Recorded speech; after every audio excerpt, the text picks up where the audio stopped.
into it. Yes, Thank you very much. Good morning to you all. To our guests, thank you for joining us. Thank you for accepting our invitation. We're excited about today's conversation. We're exploring the new sector today.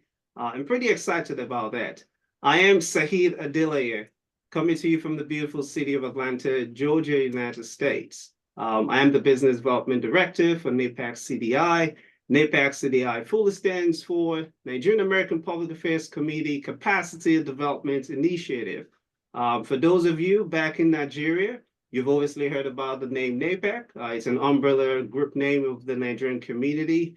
Out here in the US, who have done pretty good stuff in galvanizing the Nigerian community, the African immigrant community, and promoting us both politically, economically, and of course, now we're focused on impacting our continent.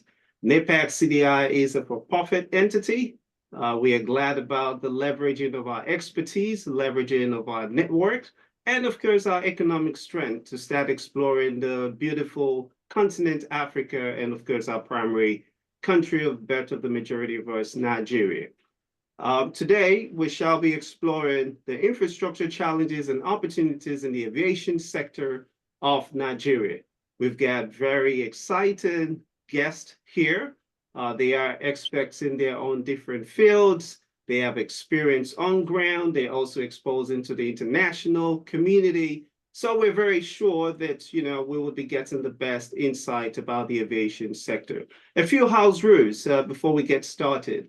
We will be taking questions and answers in the course of the conversation. Please make use of the chat box to communicate. I do have my colleague online as well who will be monitoring the chat box and of course will be attending to your questions. But should we not be able to attend to all questions today, which I hope we will, but if we don't, please rest assured that we'll be reaching back to you. I encourage for us to share our contact details and of course, look forward to further communication from us.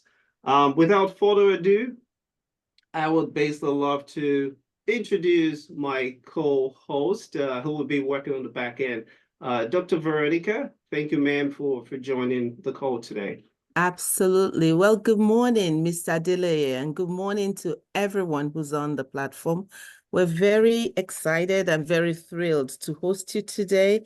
And most of all, we want to thank our speakers. We are grateful, we're excited, and I know that a lot of people kind of is a Saturday morning, but I'm sure that they'll start jumping in shortly. We have the pleasure of having wonderful speakers, and I'll let our host introduce, but I'd like to welcome our CEO, Madam Lara Okunubi, who's right there on that Napac logo. Wave your hand, Madam Okunubi. There you are. She's our CEO, a very powerful and energetic and brilliant CEO. And our CFO, Chief Financial Officer, Mr. Taye Doherty, who brings lots of wisdom to the team. Welcome. And also we have Mrs. Rohanatu Abubakar, who's a social media person and will be working on the back end with me as well, and reminding everyone to join this great event. Welcome. And so I will pass the baton right back to Mr. Adeleye because we have a lot to discuss today and dig in. Thank you so much. All right. Thank you very much, Dr. Veronica. And like I said earlier, we're sticking for time. We basically have an hour window for us to actually end this virtual webinar. We will be on time. And of course, again, please make use of your chat box. We will introduce our guest. Our very first guest is one that I'm pretty excited about because, yes, he's been a very strong advocate for not just the aviation sector, as I know, but even when it comes to tourism in the Nigerian, country, as it were, and of course, across the continent of Africa. He's no other than Mr. Tony Uwachukwu.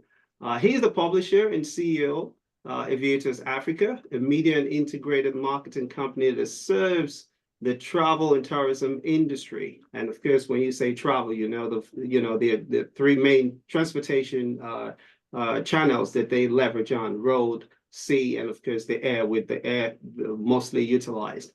He's also founder Walk for Love Africa, a nonprofit organization that promotes a sustainable intra-Africa travel, tourism, and trade activities. I'm curious to hear more about that.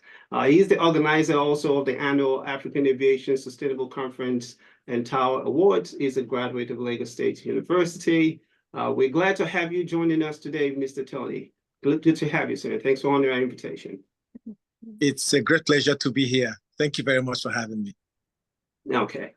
Well, next, I don't know if I should say it needs an introduction, but I would still go ahead, okay? Because why? If you've been paying attention to the local media in the country, you would know he's a strong advocate, also on the voice of representation within the aviation sector, as it were. He is no other than Captain Roland Iyayi. He's the president and CEO of Top Brass Aviation Limited Nigeria, a focused, passionate, people-centric, and highly driven consummate aviation professional dedicated to continuous process improvement in the face of rapidly evolving and changing world markets. Extremely result-oriented and proactive, again, in addressing and resolving problems with a well-rounded, industry-wide knowledge base. An enthusiastic team player with a strong work ethic and advanced complex problem-solving skills. He is a former technical advisor to the Honorable Minister of Aviation, whilst being also the managing director, chief executive of the Nigerian Airspace Management Agency, NAMR, as the acronym says. He's a pilot, an alumnus of University of London, University of Southern California, Los Angeles, where he bagged his first degree in chemistry and air safety investigation, security certificates, respectively. He currently consults with several notable Nigerian government agencies and ministries on aviation-related matters. And again, he is the president and CEO of Top Brass Nigeria, Aviation Nigeria Limited. We do appreciate you, sir. He's obviously married with 3 kids. We thank you for honoring our invitation to join us today, Captain Iyayi. Thanks for joining us, sir. Okay. You're muted, Captain Iyayi. I think I saw your lips moving. Yes, sir. I said, thank you very much for having me.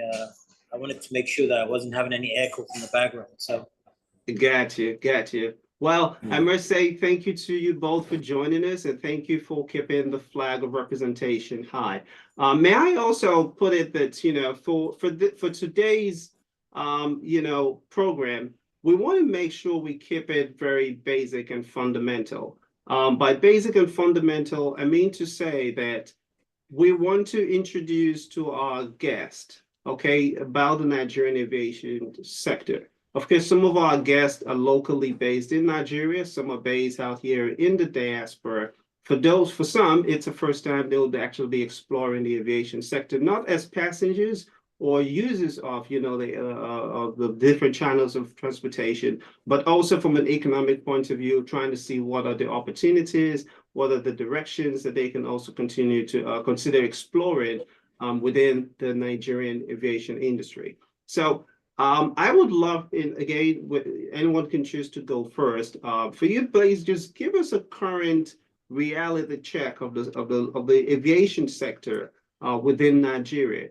And of course, you can choose to focus your conversation or response in terms of economics, in terms of operation, and perhaps also looking at the reality from a policy standpoint. Who would like to go first? Captain Iyayi? Yeah, I see you. Please go ahead, Captain Iyayi. You should go first. So, I have strong respect for him in the industry, one of our veterans. So I'm also happy to be here, not just as a speaker, but also to learn as well. Thank you very much. Okay, yeah. Sorry, Tony. Yeah, okay. Thank you, Tony. Please go ahead, Captain Iyayi. Right. Thanks very much, Tony. So the industry in Nigeria, as it is, has a lot of issues and at the same time has a lot of potentials. Unfortunately, the major issues we have to grapple with, the policy issues, basically. In the last 40 years, the industry has been stunted, not because of any other thing, but policy issues. And that's because when the focus is all about the money and not the overall benefits of what aviation could have done for the economy, then it becomes a major challenge. The ICAO provisioning for aviation talks about cost recovery. But the focus of a government in Nigeria is all about revenue generation. Right. So that itself is a contradiction of sorts, because I mean, we're signatory to the ICAO convention, and everything about the convention talks about the fact that whatever you earn from aviation must be plowed back into aviation to develop the aviation within the system. But unfortunately, in Nigeria, because of our sort of structure of governance, monies earned in aviation are typically passed down into the central government coffers and used for every other thing but aviation. So what you've found over the years is that infrastructure has decayed, substantially. Right. Passenger numbers have grown, but you do not have the capacity throughput to process all the passengers.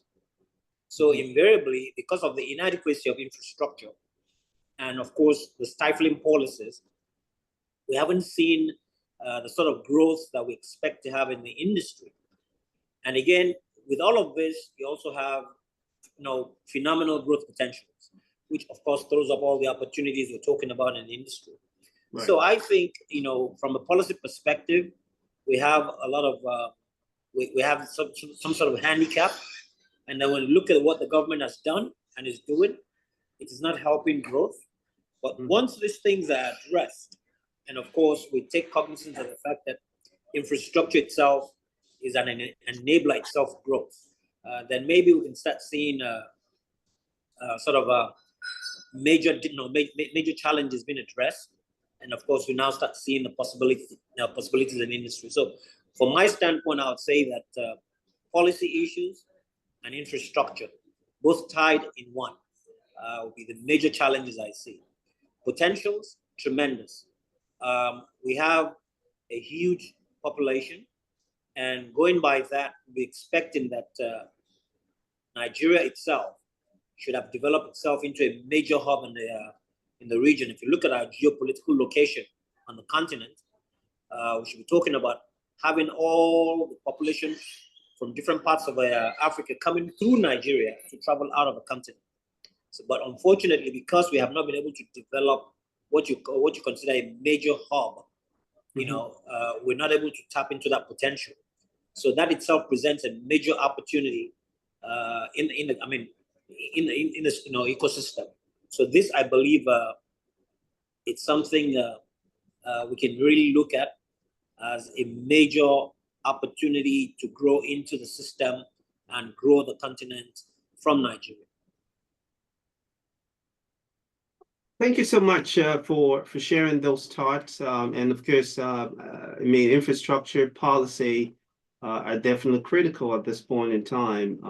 And from previous revenue events we've also seen a few other sectors emphasize on the need to take a deeper dive into this critical areas. So I'm pretty happy that we're also re-echoing saying even within the aviation sector. But I'll still be coming back to you so we can probably even speak a bit much deeper into each of these areas to give people an idea of some of the low-hanging to the high long-term opportunities that lies also within the infrastructure and policy angle of it, and how we can obviously complement the efforts of individuals like yourself on ground. Mr. Tony, you want to chime in on that as well from your perspective? And it's okay if you want to also share it, with the thoughts of, the tourism angle as well. So I just want to piggyback on what Captain Yai, echoed about policy. The truth about it is that policy can make or mar, a nation or a country, as it were, in Nigeria now. I mean, there are, as it were, there are progressive policies and there are retrogressive policies, and whichever one that comes to directly impacts the country. Now, we must first understand that the aviation industry is a socio-economic driver, and it ties to the economic development of a country.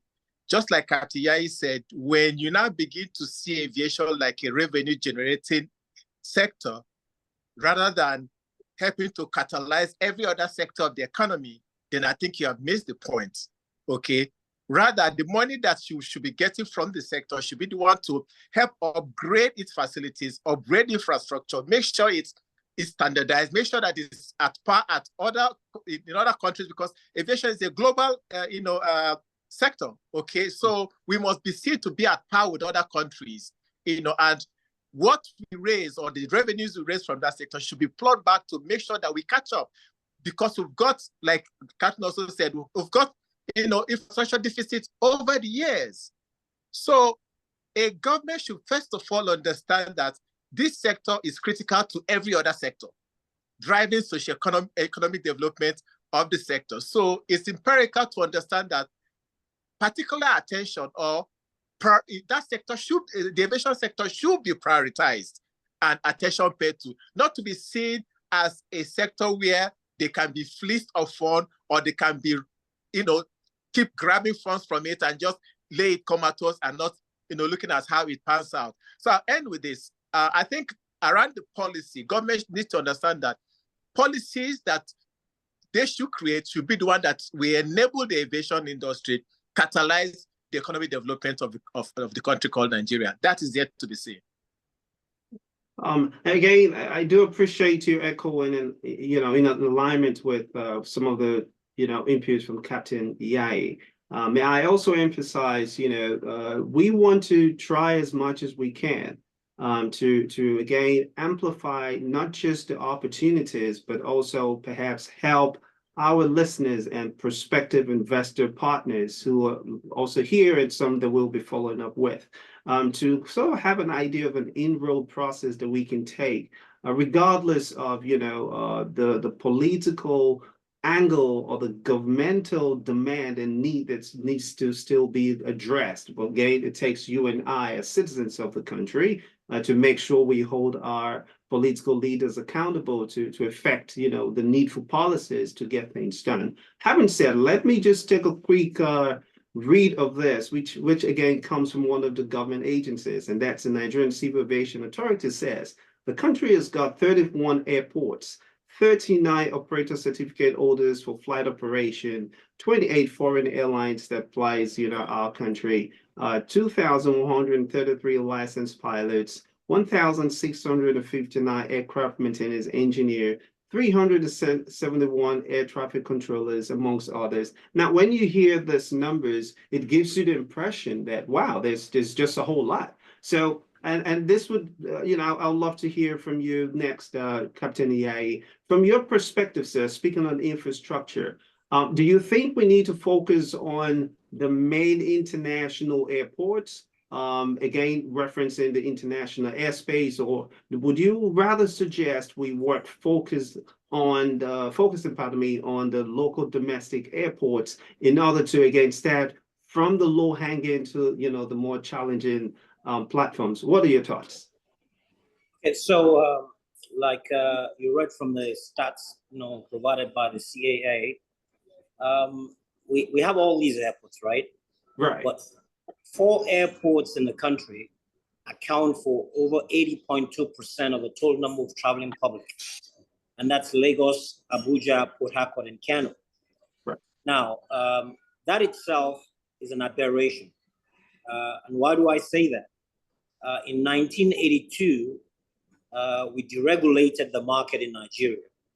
And essentially what that meant was the erstwhile national carrier, Nigeria Airways, that hitherto had the monopoly of providing domestic and international services, now had to compete with other domestic carriers, particularly on the domestic front. But unfortunately, the new entrants at the time, rather than use the right type of aircraft, essentially used something similar to what Nigeria Airways had.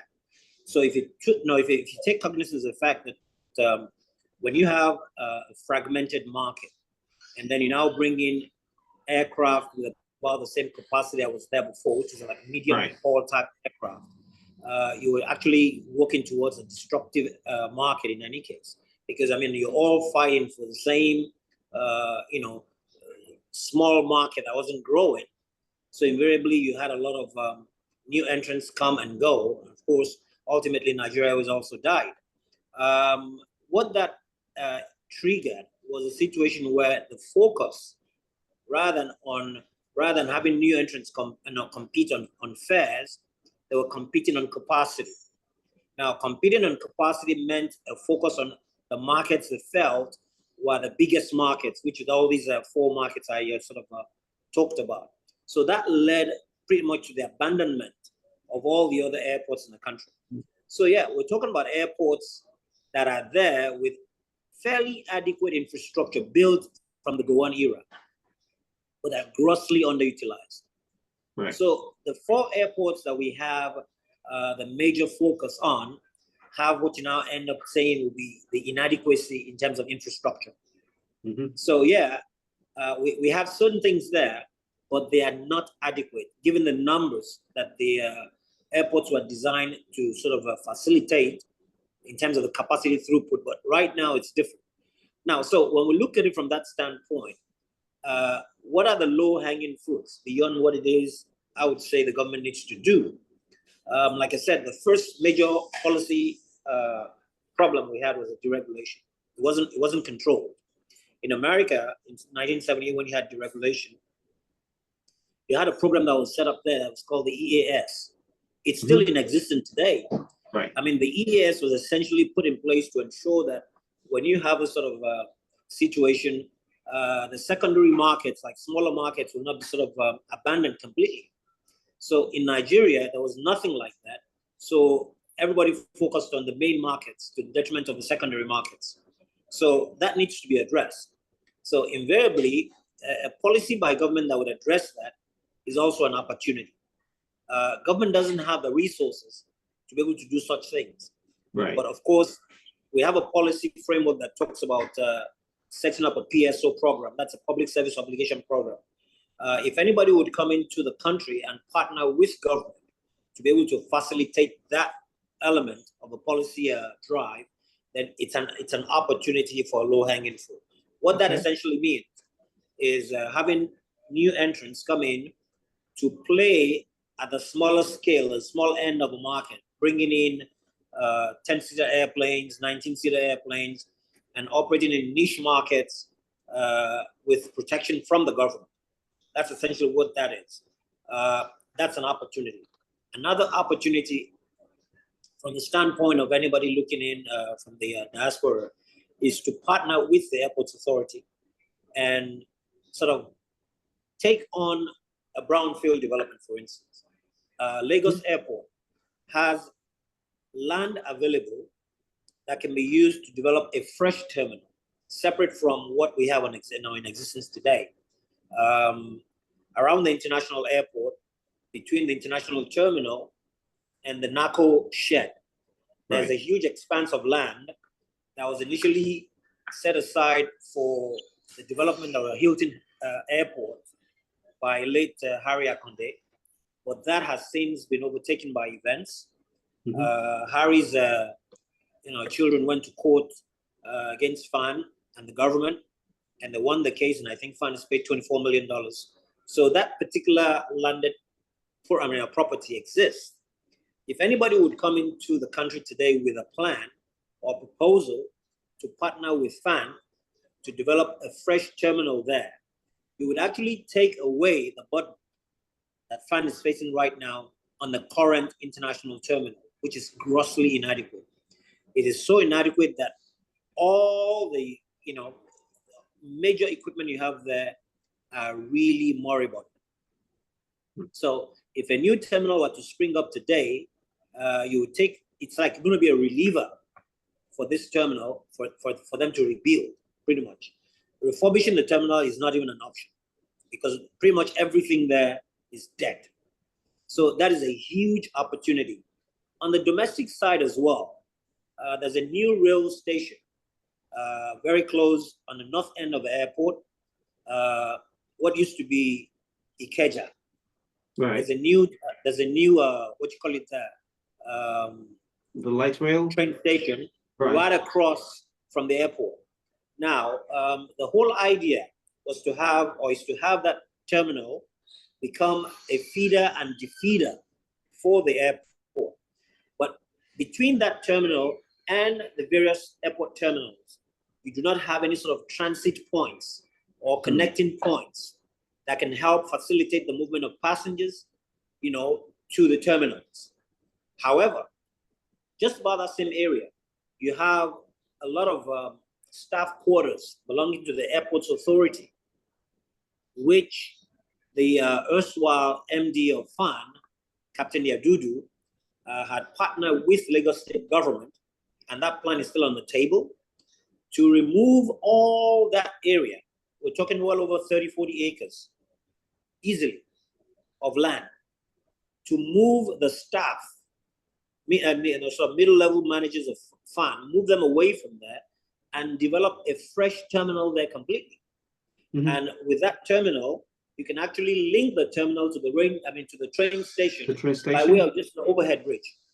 So it will be a walk through to the new terminal. And Lagos State was willing to do that. So that's also an opportunity that can be taken on by whoever is interested. And again, when you have that, it is possible to develop something there that can become both a domestic and a regional terminal. Right. So that you can help to feed and defeat passengers from different domestic terminals, domestic destinations into Lagos, for regional throughput. So that's also a possibility that can be used in the long term to see how people in diaspora can look at opportunities. Now, I know a lot of people talk about the politics in the country, but the truth is right now the country needs investments in this sectors.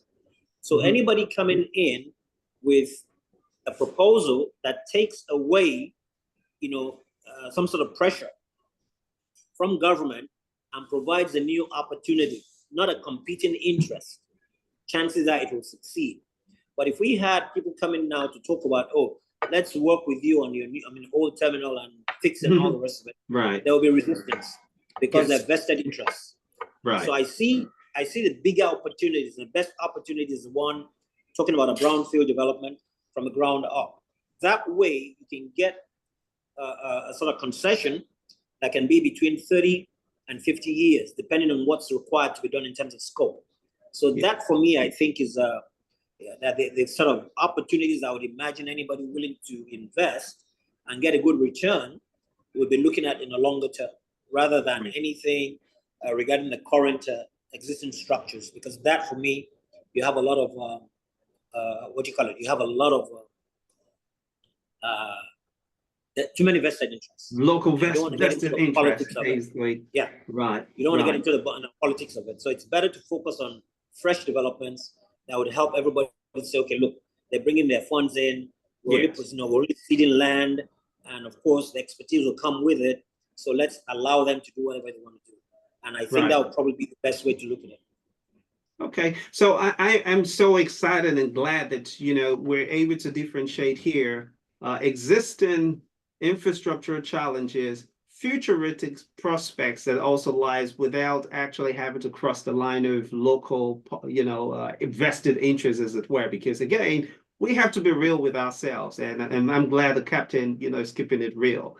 We do know the challenge of the country is not just its leadership, its ability for visionary entrepreneurs like yourself, myself, to look into the critical areas and sectors of our country and figure out how we could navigate, into the future while still dealing with some of the fundamental issues around policy and, of course, vested interests, as it were. But I will come back to you, Captain Ye, and I'm glad that we have you as a partner with Napac CDI. So we will be following up with you, to actually, document some of this strategic opportunities and begin to create plans and measures, perhaps even investment for us to explore the potential opportunity in this industry. But I'll go next, real quick to Mr. Tony to also chime in on that. And again, Mr. Tony, it was really a strategic thought to have you on because of your, vested experience and interest, in the tourism space across Africa,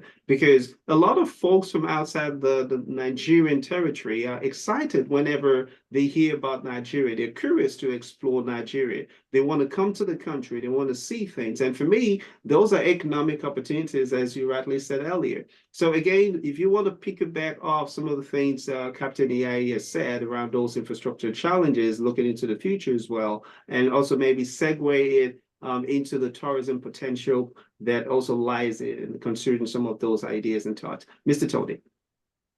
Thank you very much, Saeed. So I'll just talk about a few more opportunities that I think exist. One is cargo. I think there is a huge opportunity for cargo in the Nigerian sector because, again, when you look about the value chain between, the producers of whatever goods, whether agricultural or whatever it is, to the end users who have some kind of challenges moving them from the farm to the end user. So getting cargo, getting cargo to fill this gap will essentially help, farmers and agricultural segment of, operations to get to also come alive. So cargo, for me, is also one of the areas that needs to be looked at domestically.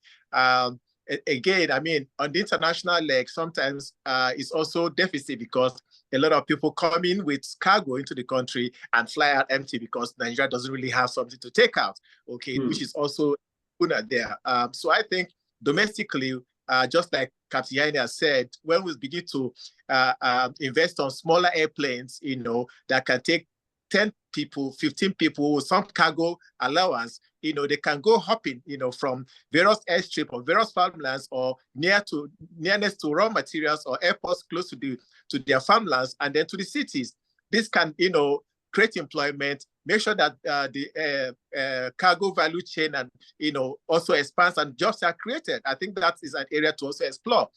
Secondly, talking also about general aviation, which doesn't exist in Nigeria. Of course, when you go to Southern Africa and Eastern Africa, it exists where people do bush flying, scenic flights and all that kind of stuff. Also helps capacity building and career development for the next generation of aviators. I mean, if you come to Nigeria, they will tell you if you don't have up to 500 flying hours, you'll be able to work with these big airlines. Now, I'm fresh out of pilot school. How do I get employment?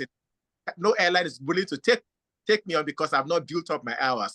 But if general aviation is existent in Nigeria where people can start with small planes, 10-seater planes, 5-seater planes, and do general aviation for training, for scenic flights, for agricultural purposes, then they can use that to also build their hours and then, of course, move on to bigger aircraft. So I think these are also some of the opportunities that needs to be explored. And of course, it will boost, employment and capacity building and career development as well. Wow. I mean, all I see is the opportunities, and I'm glad that you also took a different angle, to approach this with regards to logistics. And of course, the general aviation. I mean, just as Captain Yai says earlier, referencing the United States, for example, you would be impressed to see even out on a local county level, and not state now, just even on a local county level, how much, is being done within the airspace that not just only brings, economic strength to the local government, but again, builds the workforce development right from high school, all the way through college. And of course, complementing with some of the efforts of more successful and experienced professionals in the sector. So again, just as I said earlier, we will obviously be tapping into your expertise as well. Thankfully, that we have you as one of our partners. It would, we document all of these opportunities and begin to develop our strategic plan and steps and how we can start, building up on all of this. Because again, you are listening to us from the Napac CDI Business Talk webinar. It's a monthly series of business and conversations that we bring up, cutting across different sectors of the industry within the focus, interest in Nigeria. We basically strongly believe that the diaspora community that is, as over the years, built a very strong leverage to impact our home country and, of course, the continent of Africa, both from an economic standpoint and, of course, technical skill set as well. But we can't do it without, recognizing the efforts that our colleagues have obviously put in on ground in the country. And this is the reason why I would always bring to you professionals from these different industries to share their insight, where we can also marry thoughts together and begin to actively implement and pursue opportunities to improve on what's on ground, while also creating new avenues to build into the future and create for us a win-win situation, both from a reputation point of view and, of course, economically. So I encourage you to reach out to us using our chat box, visit our website, which will be posted in the chat box. If you have direct interest in partnering with us as well, you can also reach us through our website. Share with us your contact details. We'll keep you also updated on some of our upcoming program. It's a monthly webinar, and we're pretty much eager about what lies ahead.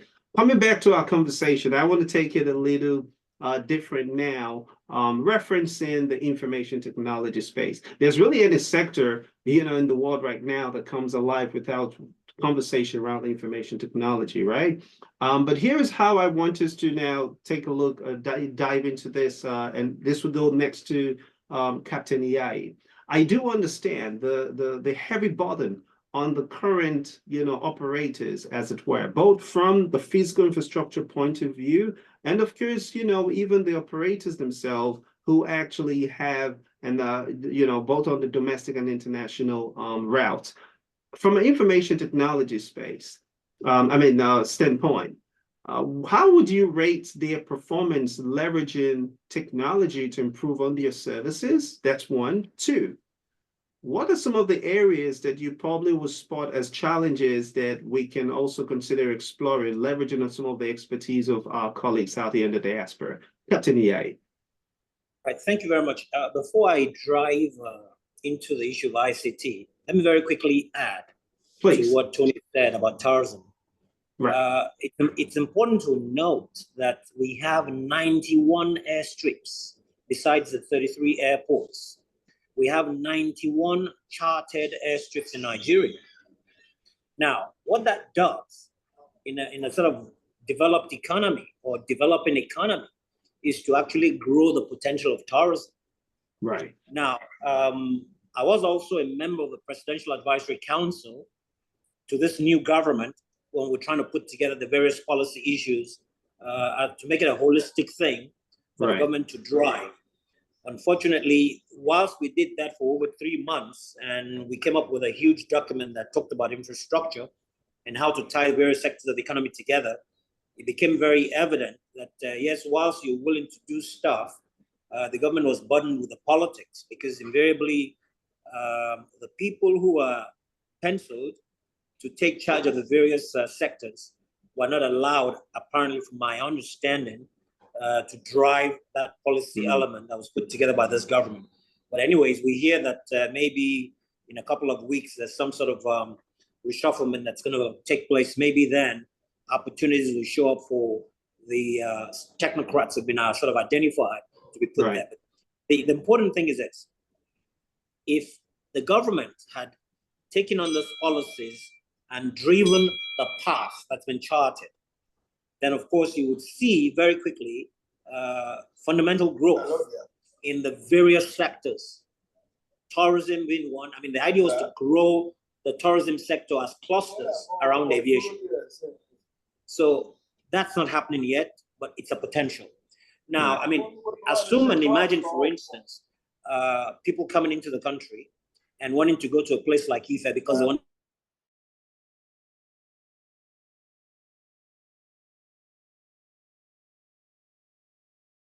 Yeah, you muted him. Oh. Yeah. The travel time between Lagos and Ife, for instance, is about 3.5 hours at best, right? Now, the flying time to Ife is actually about 30 minutes using a 10-seater airplane.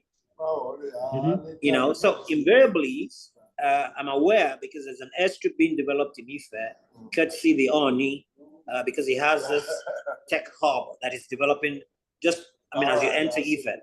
And along to go with that tech hub is going to be a 500-600 meter runway to take small airplanes in there and all the rest of it. So the point is, it's possible to have all these tourism clusters. All you need to do, which the government thought and identified, was to have this sort of holistic policy framework that would address different sectors and tie them together. So to that extent, I think if this government takes the right approach and does the right thing, we may still see that. Now, going back to the issue of ICT, ICT is a function of power. If you do not have adequate power, to sort of drive your systems, it becomes almost impossible to be able to take advantage of the technology. I'll give you an example. In aviation, for instance, we do not have any data to actually tell us, precisely how many people travel today.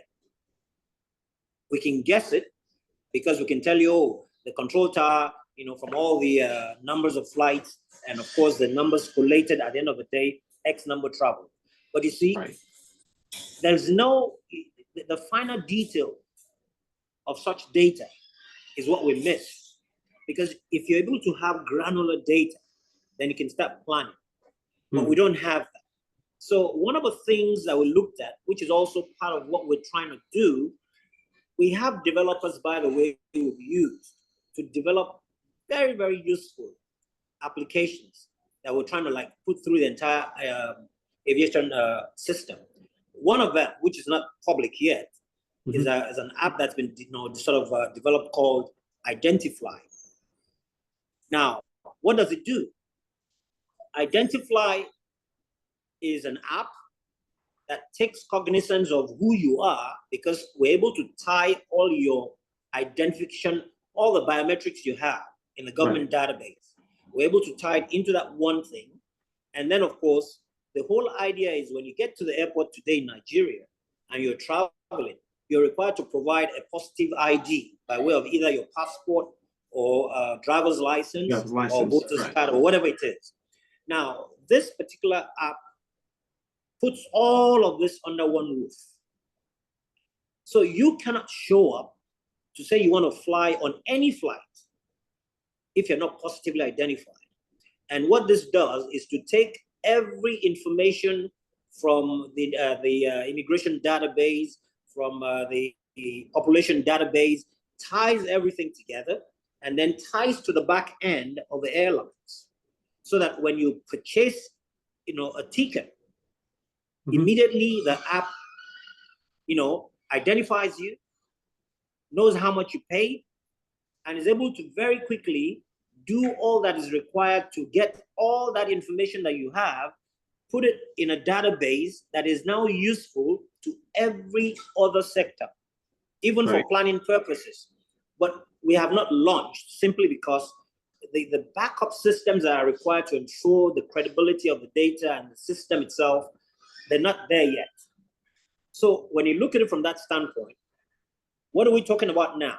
There's a power deficit at the airport. The current minister, the last TV interview I heard, talked about having solar farms, as it were, at airports, which would be alternative power.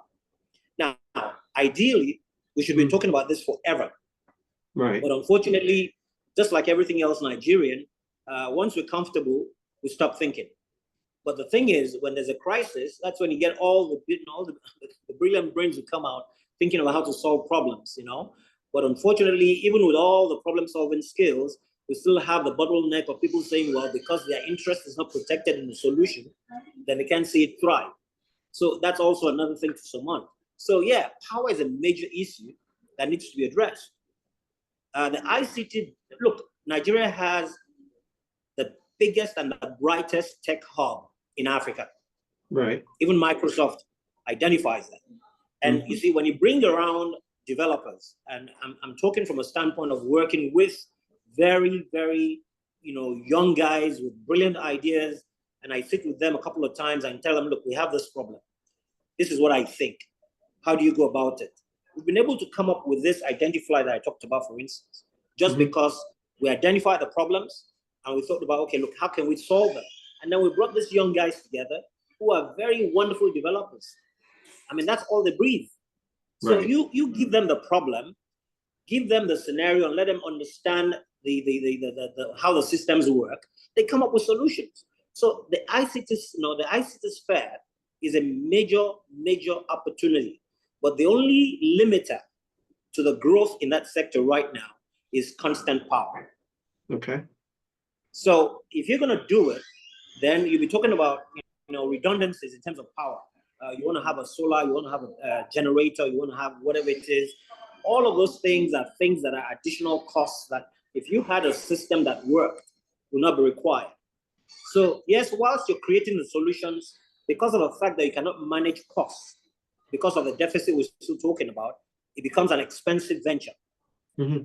Whereas if you did it right and the solutions existed, then it means that all of these things will make things a lot cheaper than it should, than we're talking about today. Right. Okay. So to the extent that we have not addressed the power issue, the benefits we should derive from all the possibilities are still not there. So those are the things I believe we can be looking at. In terms of the airports, we've always believed that having a solar farm can be a tremendous leap forward in terms of being able to provide all that energy that's required to drive the airport. But like I said, we're just looking at it today. They say better late than never. So hopefully with this government, we might end up having solar farms at major airports to drive enough power to make sure systems in the airport work, right? Now, the other thing is, for the consumer experience in Nigerian airports is extremely, very archaic. The systems are archaic. As a passenger, you wait and you hope to hear when the announcement is made over the PA system at the airport, or when your flight is due to go, or when it is, the flight is coming in and stuff like that. Whereas, I mean, in your environment, I'm sure you're familiar with the flight information display systems. These are basic stuff that every serious airport should have, but we do not have them. And the reason we don't have them also falls back at the end of the day that, yes, you could install them, but if you don't have the power system to hold them working, then it means that they're useless all the same. So again, we come back to the power issue. So a lot of all the issues that we talk about, ICT is fundamental. I agree with you. Mm-hmm. The solutions we can get from ICT will sort of simplify a lot of all the processes at the airport. The checking-in system, with a robust ICT system, becomes seamless. Yes. So you have passengers that can pick up their phones, check in, get your boarding passes and everything else. So you don't have to, get to the counter before everything is done. We cannot do that just yet because the ICT infrastructure and, because of the limited power, makes it almost impossible. So ICT is an area that I think we have tremendous opportunities on. We have the talents to do it, but the systems to support them is lacking. And I think that's really where, if anything at all, we need to focus. Government needs to look at that. But like I said, there is a plan to sort of, by this government, I'm sure, because I'm aware, if they drive those plans to fruition, then we should see a different aviation industry. For instance, I was a member of like I said, I was a member of the Advisory Council on Infrastructure, and we talked about the need to have a national air connectivity project. The idea of that is to bring in all these small airplanes that we're talking about into the 6 geopolitical zones, develop Abuja as a domestic hub. So all these airplanes from the different airports in the country fly into that hub, feeding Abuja with passengers. And then all the other major carriers out of Abuja can then be fed with passengers from different parts of the country to other destinations. So what it means essentially is that from wherever you are in the country, be it Katsina, be it Maiduguri, be it Sokoto, Kebbi, you can fly through Abuja to any other part of the country. That's a plan. Now, the government understands what's required to have that done. The idea is to acquire 50 19-seater airplanes. And it's out of the US. The structure for the funding and everything was articulated under the Advisory Council. The structure to make sure it works in the 6 geopolitical zones were also articulated. And the whole thing is, if the government buys into it fully, like we say they should, then it means that travel within and around Nigeria becomes seamless. Air travel. And then, of course, it makes it more affordable. Affordability is very key. Because right now, because the capacity is not there, airfares are very expensive. So if you increase capacity appreciably, affordability becomes, within reach. If you have affordability, you'll have more people traveling by air. If you have more people traveling by air, there will be a major reduction in the wear and tear on the roads. The issue of security that we talk about all the time, kidnappings and all the rest of it, will become, reduced substantially. And of course, we're talking about employment. In Nigeria today, we have well over 400 fresh pilots from flying school. And these guys have no jobs because the type of aircraft they can fly, are not there. Like you said, there's no GA. So once you do not have general aviation, it's also a major problem to the development of the industry because that ordinarily should be the teething ground for fresh pilots and engineers, but it's lacking currently. So you find that gap, needs to be bridged. And that's the essence of this air connectivity project, to be able to create affordability, deepen the penetration of aviation, and also create the enabling environment to make sure we can absorb all these young talents into gainful employment at this point, and groom them over the next decade to prepare them for the major airlines. The government bought into the idea, so we just hope that when the government is able to now put its act together by the end of this month, hopefully, we may see that plan come to fruition. That itself also throws up a lot of opportunities for Nigerians in diaspora who want to invest, because it gives everybody the opportunity to buy into it and then become a stakeholder. So these are things I believe. I know I've digressed quite a bit, but the whole idea is just see the ideas are there, unfortunately, but putting it together and holding it as one whole piece has been the problem. If you have a minister whose interest is all about self and not national, you're not going to get any fun. Right. Well, we had that in the last government, and if we're going to see anything any different, then we need to have the current minister drive all of this as a national agenda rather than a personal agenda. Gotcha. Okay. Well, thank you for sharing, much deeper insight on not just even the opportunities or challenges or the reality check we need to also have with ourselves. We have to explore infrastructures around, the information technology space. I wouldn't consider that a digression at all, Captain, primarily because, again, we're not here trying to give a picture of what's not. We want our partners, we want our attendees, and of course, our professionals here in the diaspora to see the reality of what's on ground. From all that you were saying, I'm sure you were seeing me taking some notes. I was actually seeing opportunities. You understand? Because again, for us to move things forward in Nigeria, it's not about complaining of the challenges, but accepting the challenges that there is and focusing on the solution that we can build and scale over time. So I do really appreciate you, sharing some of those thoughts. And I'm glad that, you did lend your voice as part of the advisory council. And I see here, collaborative effort that we all have to put in to ensure that, our elected officials recognize some of this preferred, solutions and advices, and we hold them accountable. Okay, holding them accountable does not mean, threaten their political office. But again, they come out here, we hear a different story that I must tell you.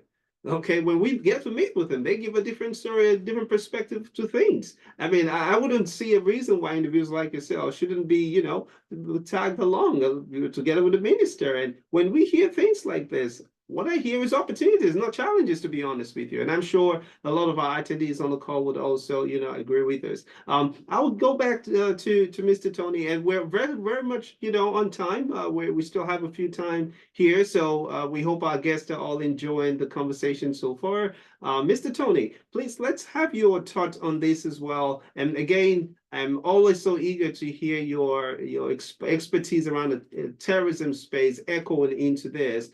Because again, whatever it is that we're doing, even with this platform for us, it's an opportunity for us to rebrand Nigeria, the perception of Nigeria in the diaspora, and galvanize that momentum to support, individuals like yourself. So, Mr. Tony, your thoughts on this as well? You're muted. You're muted, Tony, if you don't mind. Yes.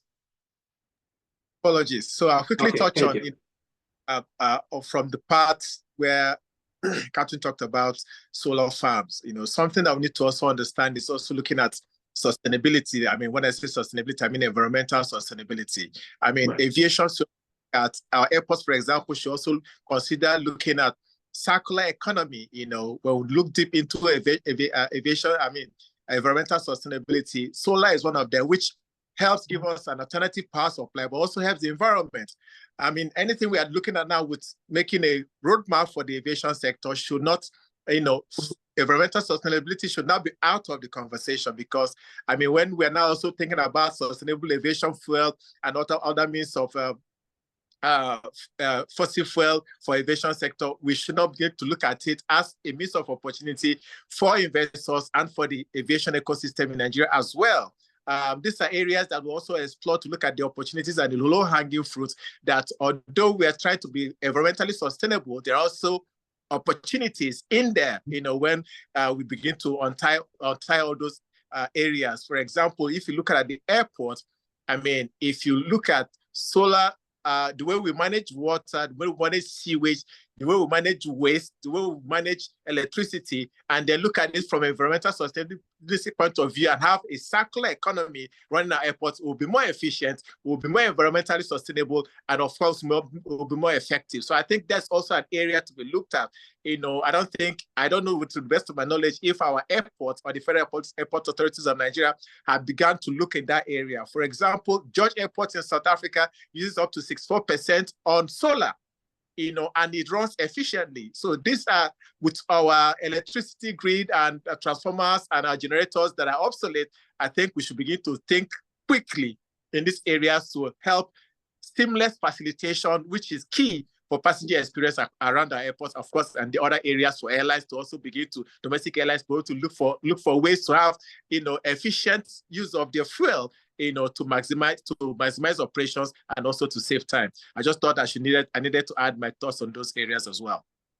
Yeah, thank you, Mr. Tony. And of course, I would still come back to you on this.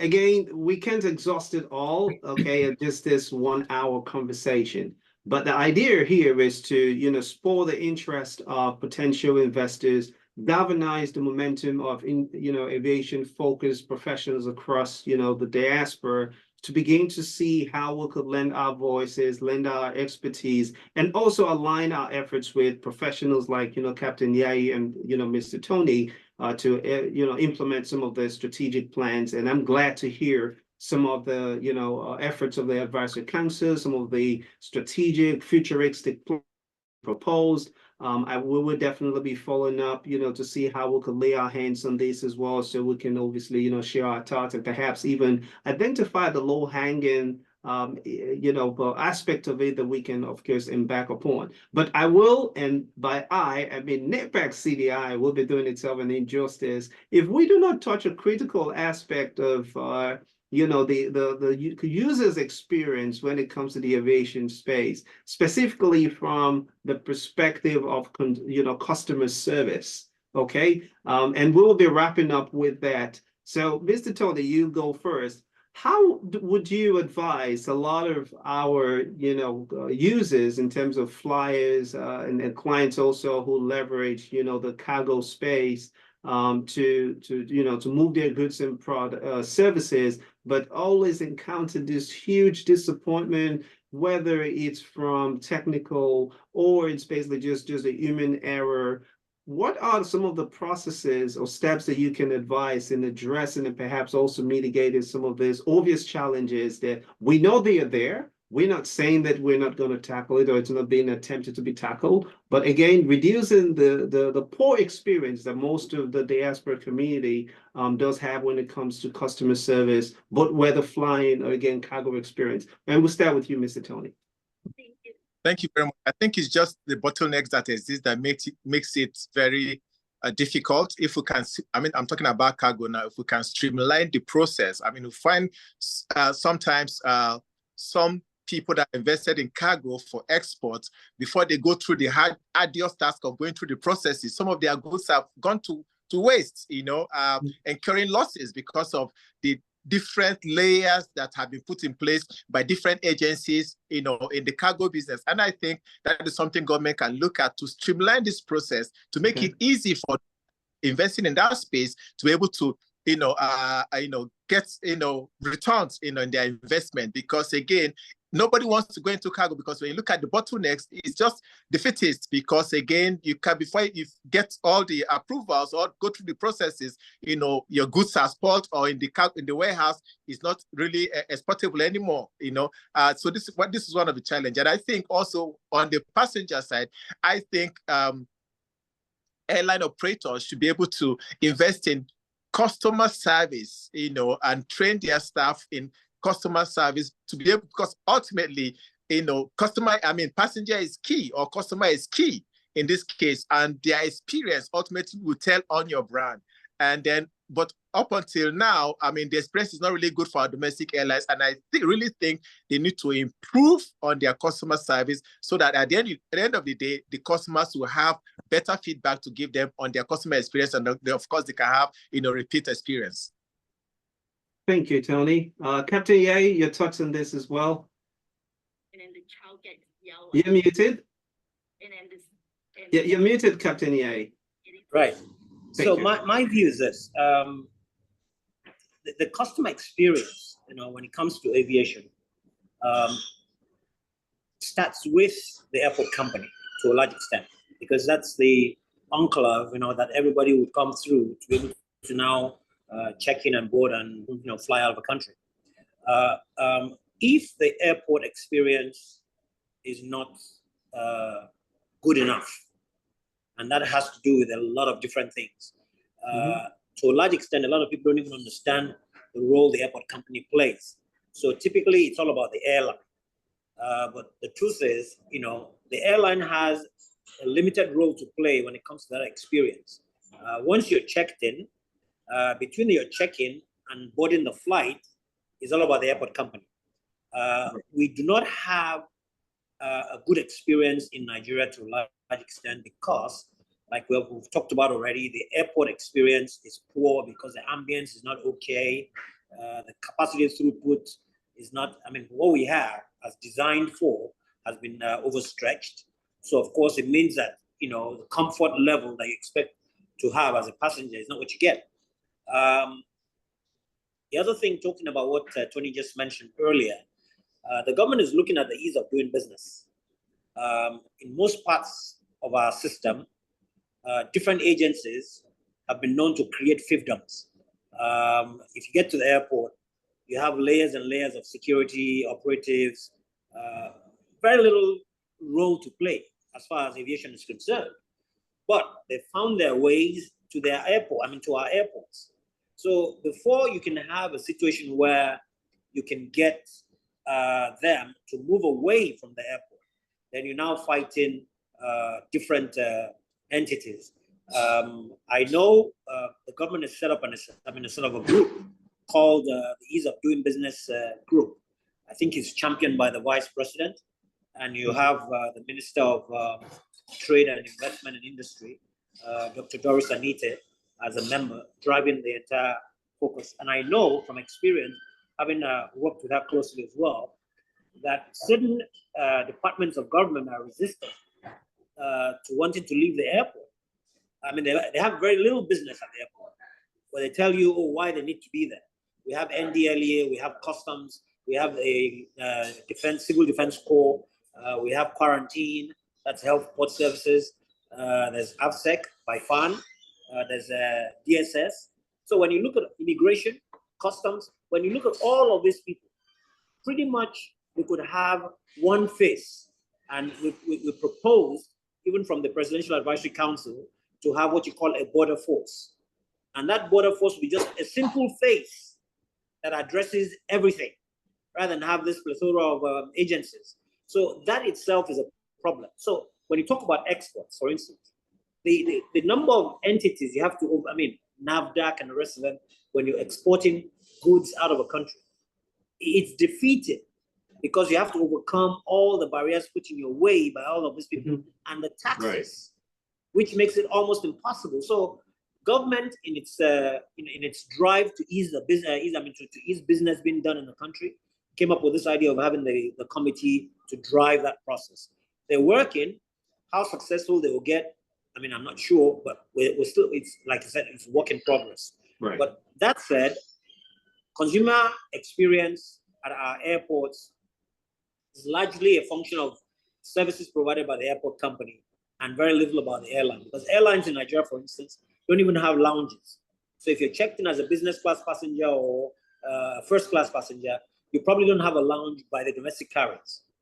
Whereas international airlines have lounges at the airport. So these are things we're trying to like address so that there will be some sort of a better experience by the consumers in the longer term. But let's see how it is. Government comes up with what they're trying to do with facilitating business. I think that'll be a first step in ensuring that an experience by the consumers can be better enhanced. Awesome. I mean, I personally must appreciate you both for making the time to join us today. I have not only just been able to reorientate my thoughts or refresh my thoughts and knowledge of the aviation sector, but also seeing a whole lot of opportunities that, really not too deep in heavy infrastructural deployments that we can actually start with. And again, I would remind us, we thank all our attendees. This is not just a business conversation. This is a call to action by the Nigerian diaspora community, leveraging the expertise, of course, of individuals like myself, my colleagues within Napac CDI.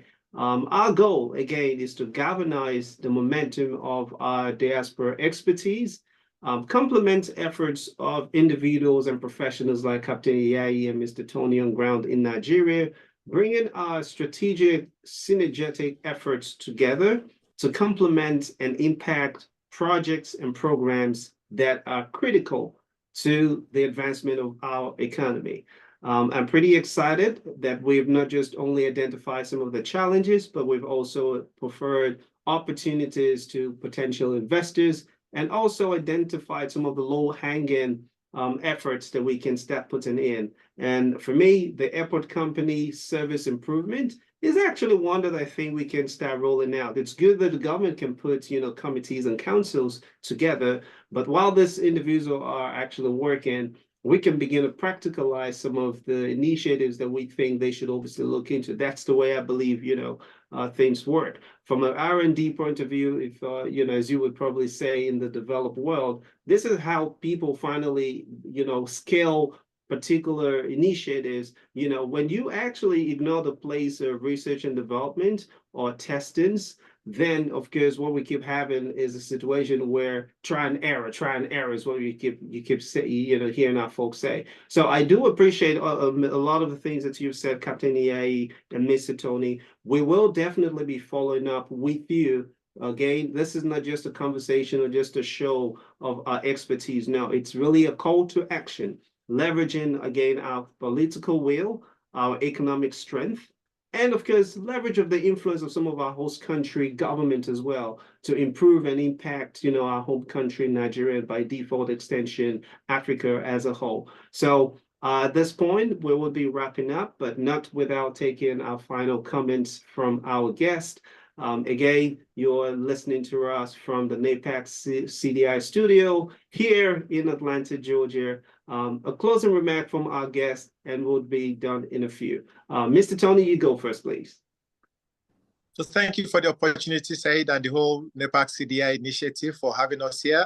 Well, we are very passionate about our sector, and just like I said at the beginning, that aviation is a socioeconomic driver. We are hoping that all hands will be on deck to make sure that the deficit we have the aviation sector will be sorted. I've heard some promising words from Captain. Of course, he has some insight that I don't have, and I'm hoping that the government is sensitive enough to look at this area and be, have the willpower to bring the positive changes that we need to make sure that the sector will catalyze that sector and then grow our nation's GDP. Thank you very much. Thank you, Mr. Tony. We're glad to have you, and we'll be following up to it. Captain Yai, closing remark from you, sir.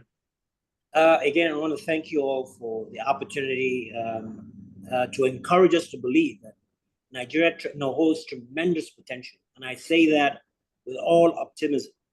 I know what we have on ground, but if everybody believes that indeed it can be done, I believe it will get done. Amen. Importantly, a lot of people see this and talk about all the issues in Nigeria, but hey, in the midst of all the problems, you have all the opportunities. I think the most important thing is to take that initial step to look at the possibilities that can be achieved if you took that first step. So I'd advise and admonish people to say, listen, the opportunities exist here in Nigeria, and you cannot go wrong putting your money where your mouth is to a large extent. I mean, some of us have done it. Yes, you could have a few hiccups, but importantly, when you start, then you get to see the vista and the opportunities there for you to explore. And I believe it is only when we all come back to contribute our quota that we can see this great nation move forward in the right direction. And I implore everybody to do that. Thank you. Thank you so very much. That's a very positive way to wrap it up.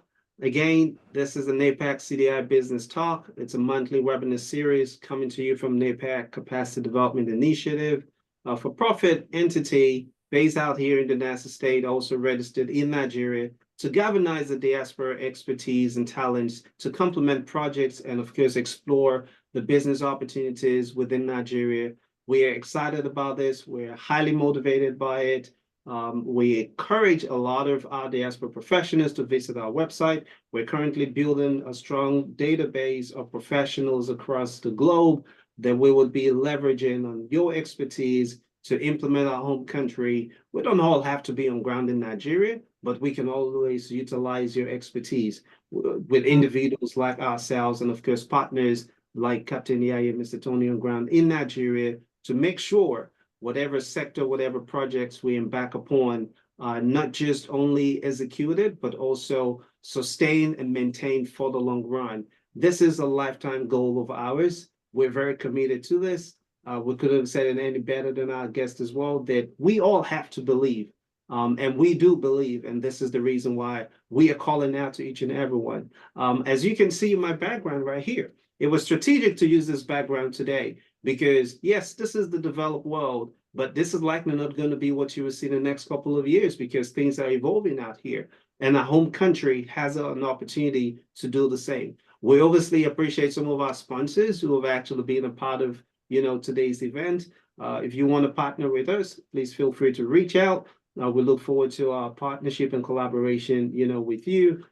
We call on each and every government representative as well to yield the call of the professional network that they have obviously set up, but also that, we do have in our Rolodex to be able to complement some of their effort. And we will be reaching out. So again, to all our guests, we appreciate you for taking time to join us today. Please make use of the chat box and leave your information in there. Some of the questions that were posted, some of the questions that I've actually taken, some of the questions that we weren't able to reach, we would ensure to reach out to you individually. If you leave your contact details in there, we would follow up with you. And at this point in time, I must appreciate you all. Look forward to further correspondence from us ahead of next month's webinar. You just never know what we're going to pull out. And may I also, on behalf of the last guest, that's Ms. Toyin, the Chief Operation Officer of Airpeace.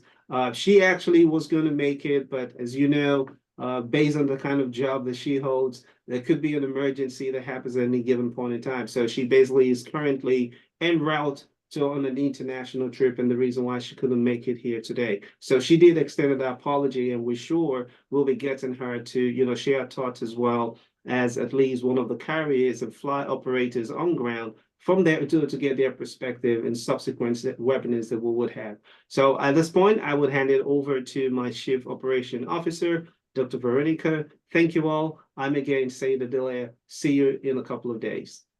So, wow, fabulous, fabulous experience. I see if you have time, everyone, just look at all the great questions, comments on the chat, in the chat room.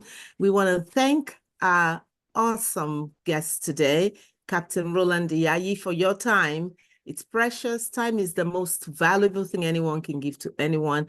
And your wisdom. Thank you. We learned a lot today. The solar fans, the identify, and so on, the ICT need. And Mr. Tony Ukachukwu, thank you so much for your precious time. CDI, Napac CDI, really appreciate your time and your talent today. You can see lots of questions. I know that people are eager to find out how they can join, what they can do, and you gave lots of answers. We hope to get those questions to you that couldn't get answered so that we can float that back to the public, because they're very eager to hear your perspective on those questions that they posted. So thank you, thank you. Thank you everyone on the platform for being here. Napac CDI does this every first Saturday of the month from 8:30 to 9:30. We are trying to open opportunities for us to take great business back to Africa, back to Nigeria, and give you the opportunity to contribute to this brain drain that's happening in Nigeria. Lots of businesses are eager to work with us as well. So please tell your friends, join us next Saturday. Our host, Mr. Said Adeleye, a phenomenal moderator, and today was no exception. Thank you so much, Madam CEO, Mr. Dawati, our management team. Thank you. Our web mistress, Mrs. Rahanatu Abubakar, thank you for being here. All of you, thank you so much. My name again is Dr. Veronica Fuebene. I'm the Chief Operating Officer of Napac CDI. Thank you, and I hope you have a lovely weekend. Okay. Thank you. Thank you all. All right. Okay, cheers. Cheers. Bye. Awesome. Thank you so much. Lots of knowledge today. Thank you very much. Thank you, sir. Thank you so much. We appreciate it.